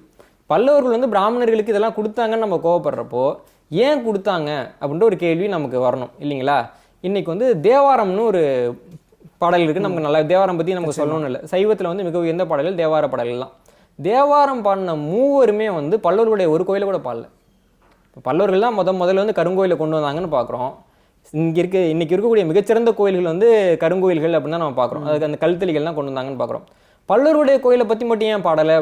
உண்மையிலேயே அதே மாதிரி ஆழ்வார்களில் திருமங்கை ஆழ்வார் ஒருத்தரை தவிர வேற எந்த ஆழ்வாருமே பல்லவர்கள் கட்டின கற்கோயில்கள் பற்றி பாடவே இல்லை. அவர்களும் அதை புறக்கணிச்சிடறாங்க. இதில் இன்னும் சொல்ல போனால் நம்மாழ்வார்னு ஒரு ஆழ்வார் இருக்கார். அவர் வந்து ஆனமலை கோயிலுக்கு போகிறப்போ ஆனமலைக்கு முன்னாடி ஒரு கோயில் இருக்குது, அது அவர் பாடுறாரு. ஆனைமலை கோயிலை பாடுறாரு. ரெண்டுக்கும் நடுவில் பல்லவர்கள் கட்டின ஒரு கோயில் இருக்குது. அந்த ஒரு கோயிலை தாண்டாமல் இவரால் போகவே முடியாது. 20 கிலோமீட்டர் தான் டிஃப்ரென்ஸ். நடுவில் அந்த கோயில் இருக்குது. அந்த கோயில் வழியாக சென்றிருந்தாலும் கூட நம்மாழ்வார் அந்த கோவிலை பாடவில்லை. தமிழர்கள் மிக முக்கியமாக தமிழ் புலவர்கள் அன்னைக்கு வந்து பல்லவர்களை புறக்கணித்தார்கள் அப்படின்ட்டு பரமசிவன் தன்னுடைய பண்பாட்டு அசைவுகள் நூலில் அதை பதிவு பண்ணுறாரு. ஆக மொத்தம் இங்கே ஆழ்வார்கள் பல்லவர்களை புறக்கணிக்கிறீங்க, நாயன்மார்கள் பல்லவர்களை புறக்கணிக்கிறீங்க அப்படின்னா என்ன அர்த்தம்னா, தமிழ் சமூகம் அன்னைக்கு இருந்த அறிவார்ந்த தமிழ் சமூகம் பல்லவர்களை புறக்கணிச்சதுன்னு பார்க்குறோம். இப்போ தமிழ் சமூகம் பல்லவர்களை புறக்கணிச்சிட்டு அப்போது பல்லவர்கள் எங்கே போவாங்க அப்படின்னு ஒரு கேள்வி வருது. இன்றைக்கி வந்து நான் என் பிள்ளைய வந்து தாய் வழி பள்ளியில் தான் படிக்க வரணும்னு கூப்பிட்டு வரேன். நீங்கள் வந்து அந்த பள்ளிக்கூடத்தில் எனக்கு இடம் இல்லைன்ட்டிங்கன்னா நான் ஆங்கில வழிக்கு போகிறேன். அதனால் வந்து என்னை நீங்கள் வந்து தாய்மொழிக்கு துரோகம் பண்ணுறேன்னு சொல்ல முடியுமா? எனக்கு வாய்ப்பு நீங்கள் கொடுத்துருக்கணும்ல. எனக்கு நீங்கள் வாய்ப்பே கொடுக்கல அப்படின்னா எனக்கு அடுத்த வாய்ப்பு என்ன இருக்குன்னு தான் நான் பார்ப்பேன். பல்லவர்கள் வந்து சிறிது காலம் வந்து சாதவாகனர்கள் கிட்டக்க வந்து குறுநில மன்னர்களாக இருந்திருக்கிறாங்க. அப்படின்றப்போ சாதவாகனர்கள் வந்து யாரை வச்சு ஆட்சி பண்ணாங்கன்னா அவங்க பிராமணர்களை வச்சு தான் ஆட்சி பண்ணாங்க. அர்த்த சாஸ்திரத்தை அடிப்படையாக வச்சு தான் ஆட்சி பண்ணாங்க. அப்போது சாதவாகனர்களுக்கு யார் வந்து அறிவுரை சொன்னாங்களோ, அவங்களுடைய ஆட்சி முறை என்னவா இருந்ததோ அதே பிராமணர்களை கொண்டு வந்து பல்லவர்கள் தங்களுடைய ஆட்சியை தொடர்ந்தார்கள் அப்படின்னா நம்ம புரிஞ்சிக்க வேண்டியிருக்கு. ஆக மொத்தம் தமிழ் சமுதாயம் பல்லவர்களை புறக்கணித்ததற்கு கொடுத்த விலை தான் வந்து இந்த ஆரிய பண்பாட்டு ஏற்றம்ங்கிறது. பல விஷயங்கள் ஷேர் பண்ணியிருக்கிறீங்க. என்னோட இறுதியாக ஒரே ஒரு கேள்வி, சொல்லுங்கள். பல்லவர்கள் மரபு அப்படிங்கிறது இன்னுமே இருக்குதா, இல்லை முழுமையாக அவங்க வந்து சந்திச்சிட்டாங்களா? ஏன்னா ஒரு சிலருடைய மரபுகள் இன்னும் இருக்குது அப்படின்லாம் பார்க்க முடிகிறது. பல்லவருடைய வாரிசுகளாக இருக்காங்களா? இல்லைம்மா, பல்லவரினுடைய தோற்றம் முடிவு ரெண்டுமே வந்து வேற யாருக்கும் நம்ம அந்த மாதிரி சொல்ல முடியுமான்னு தெரியல. இன்னமும் சொல்லப்போனால் வந்து நான் பல்லவர் வரலாறு புத்தகத்தினுடைய தனிச்சிறப்பே வந்து பல்லவர்களுடைய தோற்றம் என்ன முடிவு என்னங்கிற ரெண்டையுமே அறுதிட்டு சொன்னதான். அந்த புத்தகத்துக்கு முன்னாடி எதுவுமே சொல்லலை. பல்லவருடைய தோற்றம் என்ன அப்படின்னு பார்க்க போனால், சங்க காலத்தில் கரிகால் வளவன் ஒரு மன்னன் நம்ம எல்லாருக்குமே தெரிஞ்சிருக்கும். இந்த கரிகால் வளவன்கிற மன்னன் வந்து ஆதொண்டிய சக்கரவர்த்திங்கிற இன்னொரு மன்னனை கூப்பிட்டு காஞ்சிபுரத்தை ஆட்சி செய்ய கொடுக்குறாரு. அவர் தான் முதல் பல்லவ மன்னன். அந்த ஆதொண்டிய சக்கரவர்த்தி கிட்டேருந்து பின்னாடி இந்த வளவன் மரபை கிள்ளி மரபை சேர்ந்த சோழர்கள் வந்து அந்த இடத்த பிடுங்கிக்கிறாங்க. பிடுங்கின உடனே அவர்கள் வந்து சாதவாணர்கள் கீழே குறுநில மன்னர்களாக போகிறாங்க. போயிட்டு காஞ்சிபுரத்தில் சோழர்கள் வலுக்குன்றின பின்னாடி அவங்க திருப்பி வர்றாங்க. வந்து இவங்க ஆட்சி பண்ணுறப்போ இப்போ வந்து சோழர்கள் வந்து பல்லவர்களுக்கு கீழே குறுநில மன்னர்களாக இருந்துகிட்டு இருக்காங்க. ஒரு கட்டத்தில் வந்து அங்கே வந்து ஒரு பெரிய வாரிசுரிமை பிரச்சனை வருது. வாரிசுரிமை பிரச்சனை வர்றப்போ அபராஜிதவர்மன் அப்படிங்கிற ஒரு பல்லவ அரசனை மக்களாலே ஏற்றுக்க முடியாமல் இருக்குது. அப்போ வந்து சோழர்கள் ஆதித்த சோழனை வந்து மக்கள் ஏற்றுக்கிறாங்க. அது எப்படின்னா பல்லவ ஆட்சியாளர்களே வந்து அபராஜிதன் ஆட்சி பண்ணுறதுக்கு ஆதித்தன் ஆட்சி பண்ணால் நல்லா இருக்கும் அப்படின்னு நினைக்கிறாங்க. இன்னும் சொல்ல போனால் இந்த அபராஜித வர்மனுடைய ஆட்சி காலத்தில் இருக்கக்கூடிய கல்வெட்டுகளை பார்க்க போனீங்கன்னா அது வந்து பல்லவ நாட்டில் ஒரு பகுதிக்கு மேலே இல்லை. அப்போவே வந்து ஆதித்த சோழனுடைய கல்வெட்டுகள் இருக்குது. அதாவது போரிட்டு ஆதித்த சோழன் ஜெயிக்கிறதுக்கு முன்னாடியே பல்லவ மரபு அங்கே தோத்து போயிடுது. ஓகே, அது இன்னும் சொல்ல போனால் விட்டு கொடுத்ததுன்னு நம்ம சொல்லலாம். அப்போ என்ன ஆகுதுன்னா ஆதித்த சோழன் வந்து அந்த அபராஜிதவர்மனை தோற்கடிச்சு பல்லவ பேரரசனா மாறினாலும் கூட, அதாவது இன்னும் சொல்ல போனால் சோழ பேரரசன் கூட என்னால் சொல்ல முடியல, பல்லவருடைய ஆட்சி அப்படியே அவர் எடுத்துக்கிட்டு மாறுறாரு. மாறின பிறகும் கூட இப்போ அபராஜிதவர்மனுக்கு முன்னாடி வந்து 3ஆம் நந்திவர்மன் ஒரு பல்லவன் இருந்தான். இந்த 3ஆம் நந்திவர்மனுடைய மனைவி பேர் கண்டன்மாரம் பாவேன்னு. அவங்க அபராஜிதவர்மன் பேரரசராக இருக்கப்போ வந்து கோவிலுக்கு நன்கொடையெல்லாம் கொடுத்துருக்காங்க. பேரரசராக இருக்கும்போது போன சாம்ராஜ்யத்தை சேர்ந்தவங்க வந்து நன்கொடை கொடுத்துருக்காங்கன்றதை பார்க்குறோம். ஆக சோழர்களுக்கு கீழே திருப்பி பல்லவர்கள் ஆட்சி பண்ண ஆரம்பிக்கிறாங்க. இன்னும் சொல்ல போனால் சோழர்களுக்கு கீழே ஆட்சி பண்ணவங்களில் ராயர் அரையர் அப்படின்னு யார் யாரெல்லாம் பட்டம் வச்சுருக்காங்களோ அவங்க எல்லாமே பல்லவ குலத்தை சேர்ந்தவர்களாக இருக்கலாம் அப்படின்னு நாம வெங்கடசாமி நாடார் எழுதுறாரு. அந்த மக்களும் அதான் சொல்லிக்கிறாங்க. இன்றைக்கி நம்ம வந்து புதுக்கோட்டை தொண்டமான் கிட்ட கேட்டோம் அப்படின்னா நாங்கள் வந்து பல்லவ மரபை சேர்ந்தவர்கள், பல்லவ மரபுலேருந்து தான் நாங்கள் வந்தோம் அப்படின்னு தான் அவங்களுடைய சரித்திரம்லாம் சொல்லுது. இன்றைக்கும் கூட தமிழ்நாட்டில் ராயர் அரையர் அப்படிங்கிற பட்டங்களை பயன்படுத்துகிறவங்கள நிறைய பேர் வந்து நாங்கள் பல்லவ மரபுலேருந்து வந்தவங்க அவங்களுடைய தொடர்ச்சி அப்படின்னு தான் சொல்கிறாங்க. ஆக பல்லவ மரபு அப்படிங்கிறது சோழர்களுடைய புறக்கணிப்பால் தொடங்கி சோழர்கள் வந்து அங்கீகாரம் கொடுக்குறப்ப மறைஞ்சி சோழர்களுக்குள்ளாக ஒடுங்கி இன்றைக்கும் தமிழில் வந்து இயங்கிக்கிட்டு இருக்க ஒரு சமூகமாக தான் பல்லவர் சமுதாயம் இருக்குது. ஸோ இன்றைக்குமே கூட பல்லவர்கள் மரபை சேர்ந்தவர்கள் தமிழ்நாட்டில் இருக்கிறாங்க. ராயர் அரையர் போன்ற பட்டங்களோட கண்டிப்பாக நீங்கள் புதுக்கோட்டை தொண்டைமான் வரலாறுலாம் அவங்களுடைய தலைநகரம் வந்து காஞ்சிபுரமாக தான் இருந்துச்சு. காஞ்சிபுரத்தில் இருக்க வாய்ப்பு இல்லையா? இல்லை, அது வந்து பல்லவருடைய ஆட்சி முடிகிறப்பே வந்து காஞ்சிபுரம் வந்து அந்த சிறப்பை இழந்துட்டு பின்னாடி வந்து இந்த தஞ்சாவூர் பகுதி, ஏன்னா வந்து இப்போ பல்லவர்களுடைய ஆட்சி முடிஞ்சதுக்கு அப்புறமா சோழர்கள் கூட அவங்க இணைஞ்சு வாழ்றாங்கன்றப்போ சோழர்கள் தலைநகரத்தை சுற்றி இருக்கக்கூடிய பகுதிகளில் தான் அவங்க செலுத்திருந்தக்கூடிய ஒரு வாய்ப்பு ஏற்பட்டது. நிச்சயமா மன்னன் சார் ரொம்ப விளக்கமான ஒரு நெடிய ஒரு உரையாக இருந்துச்சு, ஒரு உரையாடலாக இருந்தது. பல்லவர்கள் பற்றிய பல விமர்சனமான கேள்விகளுக்கு ரொம்ப தெளிவாக ஆழமாக வரலாற்று ரீதியான பதில்களை கொடுத்துருக்கிறீங்க. எங்களிடம் வந்து இந்த தமிழ் விழா நிகழ்விற்காக உங்களுடைய வருகையினையும் கருத்தினையும் பல்லவர்கள் காலத்தை பற்றி பகிர்ந்தமைக்கு மிக்க நன்றி. நன்றி நண்பர்களே, மீண்டும் ஒரு தமிழ் உலா நிகழ்ச்சியில் மற்றும் ஒரு சிறப்பு தலைப்பில் இன்னொரு சிறப்பு ஆளுமையுடன் சந்திக்கிறேன். அதுவரை உங்களிடமிருந்து விடைபெறுவது உங்கள் அருள்மொழிவர்மன். இணைந்திருங்கள். இது உங்கள் ஆதன்.